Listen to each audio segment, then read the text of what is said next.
Welcome to Sweet Life Beat Life. We hope this video helps. In this video, I will show you how to change the oil in a Hyundai Sonata. Before you begin, gather all your essential tools and supplies. You'll need a wrench, an oil filter remover, and a drain pan. Make sure you have the correct type and amount of new engine oil, typically around 5 quarts, and a new oil filter. Always check your owner's manual for precise specifications. First, ensure your vehicle is safely lifted and supported on a level surface using jack stands. Locate the oil drain plug, usually at the bottom of the oil pan. Place your drain pan directly underneath, then carefully remove the plug.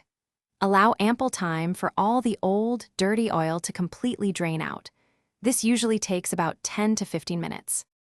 Once the oil has drained, remove the old oil filter. Apply a thin layer of new oil to the gasket of your new filter before screwing it on by hand until snug.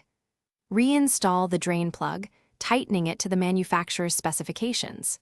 Now, carefully pour the new engine oil into the fill port, typically around 5 quarts for a Sonata. After refilling, start your engine and let it run for a minute or two, then check for any leaks around the new filter and drain plug. Turn off the engine and wait a few minutes for the oil to settle. Then, check the oil level on the dipstick, adding more if needed. Finally, remember to properly dispose of your used oil and filter at a certified recycling center. Thanks for watching. Consider subscribing if we helped you.